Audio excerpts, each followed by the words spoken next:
புறம்போக்கு நாய் சி. இதெல்லாம் டீச்சர், உன் அம்மா டீச்சர். அன்னைக்கு உள்ள வந்த அன்னைக்கு உன் அம்மா 2 அறை கொடுத்துருந்தாங்கன்னா நீ எல்லாம் திருந்திருப்ப.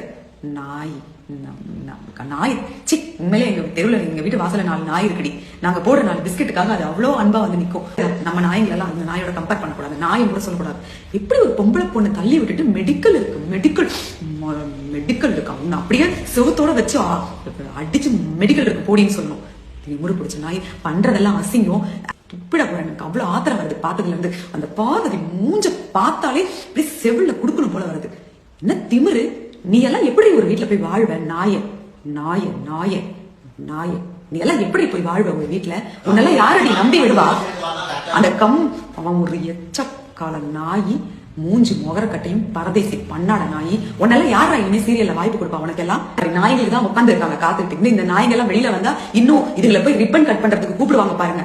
அப்பா, அது இன்னொரு கேரளத்தோட உச்சகட்டம். அது இன்னும் இந்த நாய்களை கூட்டிட்டு போய் ரிப்பன் கட் பண்றதுக்கும் ஸ்கூல்ல குழந்தைங்களுக்கு பரிசு கொடுக்கறதுக்கும் அப்படி எல்லாம் செஞ்சு பாருங்க. அன்னைக்கு இருக்கு கிழிக்கிறேன் போட்டு நல்லா. மானம் கெட்ட நாய்களா சி. என்ன கத்துக்கிட்டு வந்திருக்கீங்க? Vijay Sethupathi sir red card கொடுத்து 2 நாய்களையும் வெளியே துரத்தி விடுங்க தலையில அடிச்சு. மானம் கெட்ட நாய்ங்க. அந்த நாய்களை இன்னும் உள்ள வச்சு இதுங்களுக்கு கேம்ஸ் ஒரு கேடு. கேம்ஸ் எல்லாம் வந்து தகுதி இருக்கிறவங்க தான் ஆடணும். இந்த நாய்களை உட்கார வச்சுக்கிட்டு செருப்பால் அடிச்சு வெளியில அனுப்புறீங்க நீங்க நாளைக்கு.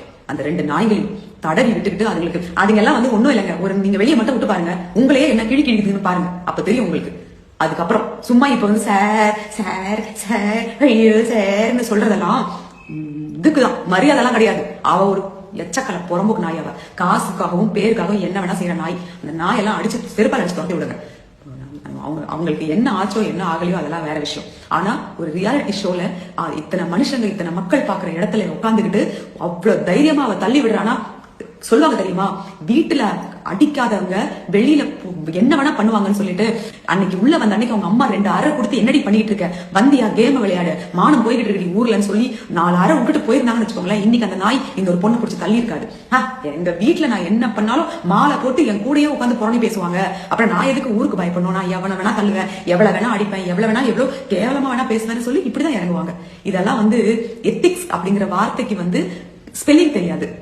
மானம் மரியாதை இதுக்கெல்லாம் வந்து எந்த மீனிங் இவங்க அகராதிலேயே அதெல்லாம் கிடையாது. அதெல்லாம் எடுத்துட்டு தான் இவங்க வந்து புக்கே வாங்கியிருப்பாங்க, கைடே வாங்கியிருப்பாங்க. அதனால இவங்களுக்கு அந்த டிக்ஷனரியில இந்த மாதிரி வார்த்தைகள் எல்லாம் இவங்களுக்கு தெரியவே தெரியாது.